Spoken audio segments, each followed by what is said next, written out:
Here's a little bit of a backstory. First off, everything in this is true. You can also look up the area and the fire that took place.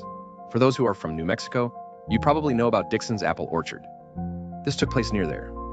This is a story about the last time I visited the cabin. My grandparents owned a cabin in the Hemies mountain range. As a child, I would always go up there once or twice a year to explore and do general kid-teenager activities. The cool thing about this cabin is that there were tons or other inhabited and abandoned trailers and other cabins around it. Many people live there full-time. It was the last day we were up there before the long drive home. It was dusk, and I had just eaten dinner. The family was playing a dumb card game, and I decided to go explore, even though I knew the place pretty well. I ran out the door to head to the one place I never really went. If you followed the dirt road to the first fork and took a left, you would end up in by far the most freaky part of the woods. The trees encroached on the road, and you could always tell that not many people choose to travel that way. My idiotic self decided to. I walked about a half mile in and then decided to find the stream that I knew should be around there somewhere. I pushed my way through the woods and came upon a relatively small A-frame cabin. The place looked old. I mean really old. There was moss growing on one of the sides of the roof, and the porch was almost completely rotten away. Again, idiot me decided to go in. The door was locked. Well, kind of locked. It had a simple latch that had rotten away to the point where just pushing in the door caused it to fall off. To my surprise, when I entered, the place was fully decorated. In fact, so decorated it looked like a stereotypical grandma's house. Everything was covered in dust, including the floor.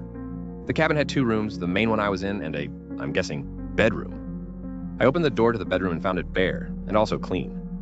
There was not a single speck of dust, but that's not what scared me. In the center of the room there was an old rocking chair. And seated on that chair was a mannequin on a dress that looked like it had come off the set of a Wild West movie.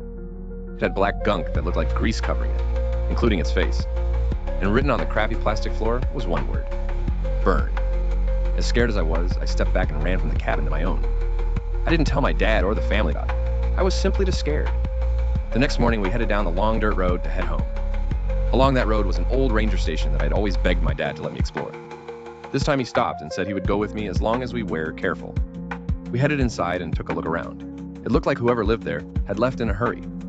There were beer bottles sitting on the counter and a bowl that had presumably once held soup, sitting in the table with a spoon still in it. Everything was coated with dust. We shrugged it off as just strange. The rest of the place was the same until we headed into the very back room. That's when we noticed it. It was exactly like what I saw before. A mannequin in an old dress, coated with black grease. My dad quickly drugged me out of there, but not before I read the floor: burn. 2 weeks later, almost the whole forest was on fire. We lost the cabin, and the land was charred. We drove up to a nearby ridge to go collect what we could from the cabin. On the hike down, we passed through that creepy part of the road. I looked off to where the abandoned cabin was. Thank God, it was burnt.